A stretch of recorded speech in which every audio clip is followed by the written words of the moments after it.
नमस्कार, प्रणाम। मैं कुणाल सिकंद, भारतीय लोकमंच पार्टी का राष्ट्रीय प्रधान, महासचिव, पटना बिहार से। एक बड़ा गजब की खबर निकल कर आई। सा एक बड़ी अजब सी बात पता चली कि एक राज्य के मुख्यमंत्री हैं, उनका पुत्र तो सत्ता की हनक में वो सनातन धर्म को खत्म करने की बात कर रहा है। शायद उनको पता नहीं है, शायद उन्होंने पढ़ा कम है, क्योंकि ये लोग पढ़ते वढ़ते नहीं है। ये मुझे पता है कि सनातन धर्म कब से है, सनातन धर्म कहां से शुरू हुई, सनातन धर्म को मानने वाले कितने लोग हैं। उन्होंने जो है जिस तरीके से सनातन धर्म की जो है तुलना कोरोना वायरस और कीड़े मकोड़े और मलेरिया से की है, साहब ये सनातन धर्म की आपने चर्चा जो की, शायद आपकी सोच कीड़े मकोड़े जैसी हो गई। आपका सोच जो है गिर चुका है, आपकी सोच और समझ खत्म हो चुकी है। आपकी दिए हुए इस बयान का भारतीय लोकमंच पार्टी कड़ी शब्दों में निंदा करती है और भर्त्सना करती है।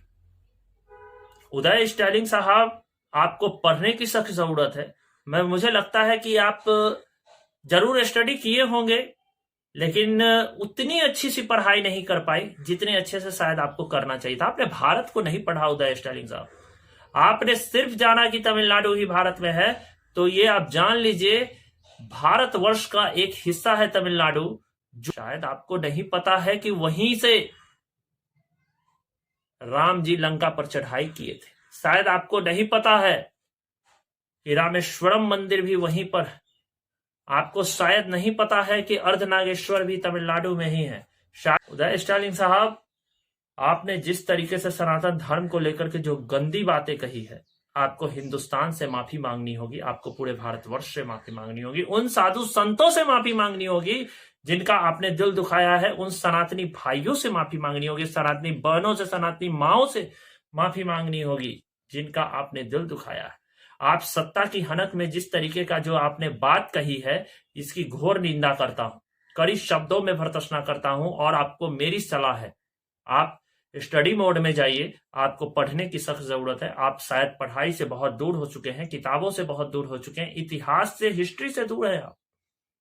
सनातन धर्म को खत्म करने मुगल आए थे, खत्म हो गए। सनातन को खत्म करने और कितने कितने आए थे, सब के सब खत्म हो गए। लेकिन सनातन आज कल भी था, आज भी है और आजीवन रहेगा। जब तक धरती आकाश पाताल है, युगों युगों तक सनातन रहेगा।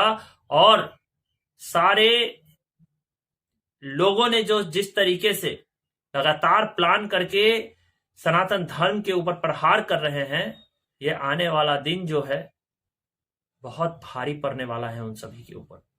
हिंदुस्तान इनको देख रहा है, हिंदुस्तान की जनता समझ रही है। जो कहते हैं कि हम समाजवादी है, क्या समाजवाद में यह बताया गया है कि क्या सनातन को खत्म कर दो? समाजवाद में यह बताया गया है कि क्या हाँ भाई सनातनी लोगों को गाली दो, साधु संतों को गाली दो, देवी देवताओं को गाली दो?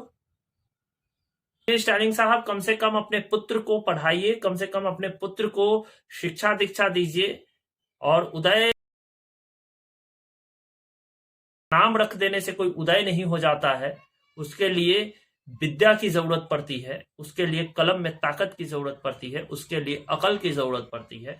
मुझे लगता है कि उदय स्टालिन साहब के पास न विद्या है, न अकल है, न कलम में ताकत रह गई है। इसलिए आप उनको बेहतर शिक्षा दीक्षा दीजिए, बेहतर परवरिश दीजिए। मुझे तो शक है कि शायद आपने पढ़ाई में उनके लिए जो भी मेहनत की, वो आज आप वो खरा नहीं उतर पा रहे हैं, या फिर वो अपने आप को अगर समझना चाह रहे हैं कि मैं सनातनियों को नीचा दिखा के हिंदुस्तान के हीरो बन जाएंगे, तो ऐसा संभव नहीं है। यहां हीरो वही है जो भारत को बचाने की बात करता है, जो भारत के लिए लड़ता है, जो भारत के लिए सोचता है। अगर आप लोग ये सोच रहे हैं कि सनातनियों के हाथ से भारत को छीन करके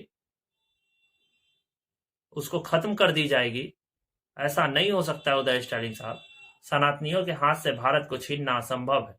प्रधानमंत्री आदरणीय नरेंद्र मोदी जी, आदरणीय गृह मंत्री अमित शाह जी के नेतृत्व में भारत जिस तरीके से आगे बढ़ रहा है, भारत जिस तरीके से फल फूल रहा है, शायद आप लोगों को यह बेहतर नहीं लगा। तो मैं आपको सलाह दूंगा, उदय स्टैलिन साहब, पढ़िए और अच्छे से पढ़िए, भारत को पढ़िए, भारत के सनातनी को पढ़िए, साधु संतों को पढ़िए, पूरा जीवन बीत जाएगा सनातन को पढ़ते पढ़ते, और सनातन के बारे में आप दशमलव भर भी नहीं जान पाएंगे, क्योंकि सनातन धर्म जो है वो कहां से शुरू हुई और कहां तक गई है, शायद ये आपको पढ़ते पढ़ते पूरी उम्र लग जाए, समझ नहीं पाएंगे, क्योंकि उसको समझने के लिए वक्त देना पड़ेगा, और वो वक्त आप लोगों के पास नहीं, क्योंकि आप लोग झूठ मूठ के हीरो बनना चाह रहे हैं। सनातनी को नीचा दिखा करके हीरो बनने के चक्कर में मैं आपको बता देता हूं, ऐसा ही किया था मुगल ने जो खत्म हो गया, और मुझे उम्मीद नहीं पूर्ण विश्वास है कि हिंदुस्तान की जनता, तमिलनाडु की जनता खासकर आप लोगों के लिए आगामी लोकसभा और विधानसभा में जरूर निर्णय करेगी। जय हिंद, जय सनातन, जय लोकमंच, अमर सिंह अमर रहें।